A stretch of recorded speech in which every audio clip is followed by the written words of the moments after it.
Hey guys, Miss Shadow here. We are back with more of The Terrible 2 by Jory John and Mac Barnett, illustrated by Kevin Cornell. We were on chapter 17. So there's like a random facts about cows, so I'll just read those. Fact 313. Cows have 32 teeth, just like you and me. Fact 314. Cows came to America with the Pilgrims, but they didn't wear those funny hats. Fact 315. Cows can't vomit. Chapter 17. Sunday, sunset. Miles clutched the chicken in his right hand, his grip firm. He transferred it to his left hand. Both palms were sweaty. So was the chicken. Behind Miles was the sound of a breaking stick. Miles whipped around. It was Niles. Except Niles didn't look like Niles. It was hard to say what was different about him. He wasn't wearing his sash, but it was more than that. It was more than his mussed hair, more than his steely expression, more than his tan jacket and navy blue turtleneck. Well, maybe it had something to do with the turtleneck. It was that Niles looked cool in the turtleneck, and Miles had never seen anybody look cool in a turtleneck. And Miles had never seen Niles look cool at all. But he did tonight. He looked taller. He looked in control. "Why did you bring the chicken?" asked Niles. Miles looked down at the chicken, then back up at Niles. I thought we might need it." "For what?" "Like, maybe this meeting had something to do with the chicken," said Miles. "The chicken was just a way to deliver a message. A prankster often communicates with another prankster by writing a message on a rubber chicken." "Oh," said Miles. "Okay, so do you want the chicken back, or should I just keep him or drop him somewhere, or—" "Forget about the chicken," Niles said. Somewhere in the distance, a cow mooed. Moo! This meeting was getting away from Miles. "You ruined my birthday party prank," he shouted at Niles. "I saved your birthday party prank." "Saved it? Saved it?" Miles tried to laugh, but his mouth was dry and he could only cough. "That's insane! You stole all my presents, or Cody Tyler stole my presents, or whoever that was. Who was that?" "Some kid from Hillsdale I paid $20 to impersonate Cody Tyler. And he has my presents?" "Nope, I have your presents, Miles." "And you call that saving my prank?" "Your prank wasn't even a prank." "What?" "Let me ask you, Miles, how did you expect your prank to play out?" "I was going to get up there and tell everybody I'd pranked them and get a bunch of presents." "So you were just going to walk away with all those presents after you told the entire school that you lied to them?" Miles thought for a moment. "Yes." "How is that going to work exactly?" "I guess I thought they'd be so stunned by the prank that they'd just watch me go." Niles stared at Miles.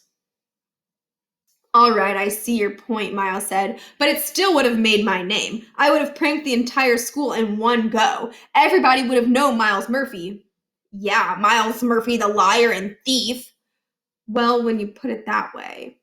"If you prank everyone, who is left to appreciate the prank? Pranking everybody is like pranking nobody." "Huh?" said Miles. "You're forgetting one of the basic rules of pranking," Niles said. "The goat has to deserve it." "The goat?" Niles rolled his eyes. "Do your research, Miles. A goat is what pranksters call their victims. And to be a goat, someone has to have it coming. Everyone loves to see a goat get pranked. That's why Principal Barkin is a great goat. He always has it coming. Plus, he turns purple." "So you were the one who put Barkin's car at the top of the steps?" Niles stared at Miles again. "Who are you to lecture me about pranking?" Miles said. "I was the best prankster at my old school. I was a legend." "You were a yak."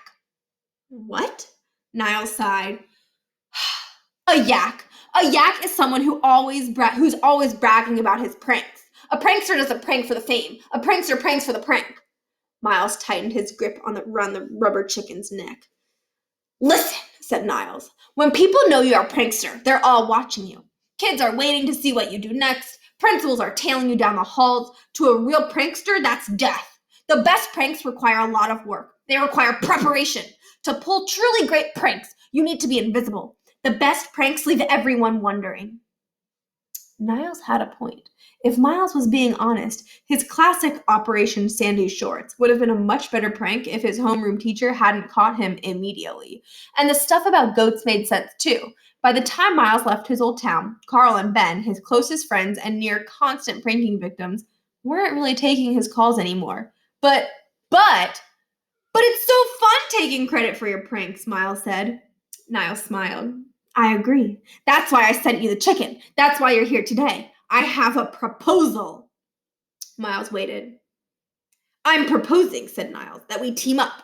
We become a pranking duo, co-conspirators, a secret society founded on mutual admiration and the joy of pranking. I even have a name picked out. We'll call ourselves the Terrible Two.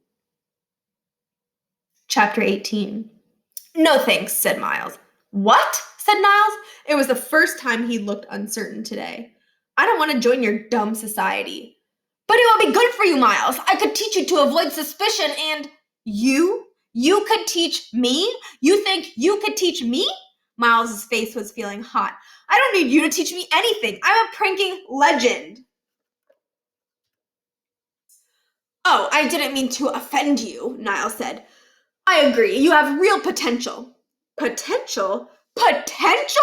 Miles was shouting now, but he didn't know it. I have executed pranks you would never dream of.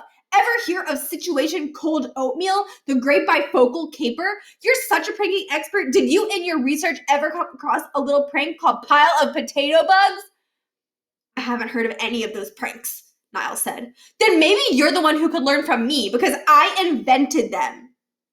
Okay, Niles said, holding out his hands. Miles, I didn't mean to imply that. You think I need you? I think we could help each other. Ha ha, Miles said. He actually said, ha ha. Niles just stared. So Miles continued. Well, I'll say it again. No thanks. No thanks now and no thanks forever. I'm not going to be second banana on your little prank team. In fact, Miles drew in a big breath. I declare a prank war. Miles, I don't want... You're scared. You're scared. The prank expert is scared. Let's not... I'm not taking it back. It's war. It's a prank war. Miles, I seriously think you should seriously think about what you're saying. No, Niles, why don't you go seriously think? Go home and start thinking. Start planning. Real seriously. You're going to need every brain cell you own because you can think and think and think, but I'll always be right behind you, one step ahead of you. All right, then, if that's what you want. I'm sorry too, Niles. I'm sorry your little meeting didn't go as planned. You probably thought I was going to come here tonight and sign right up to be your stooge. But that's just it, Niles Sparks. You don't know me. You don't know what's going on up here. Miles tapped his head with the chicken's beak. And that's why you will never win this prank war. Suit yourself, Niles said. The prank war is on. Miles Murphy watched as Niles walked away. He watched as, in the purple evening, Niles became a Niles-shaped silhouette among cow-shaped silhouettes.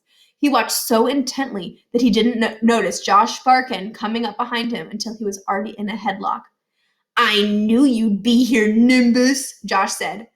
How? Was all Miles could get out through his windpipe. That little Nimbus Niles Sparks told me. He sold you out. He called me last night and said he'd tell me where you'd be if I agreed not to beat him up for lying about the lunch tray. Miles would have sighed if he could have. Even your buddy isn't your friend, Josh said. Then he punched Miles in the gut. Miles dropped the chicken.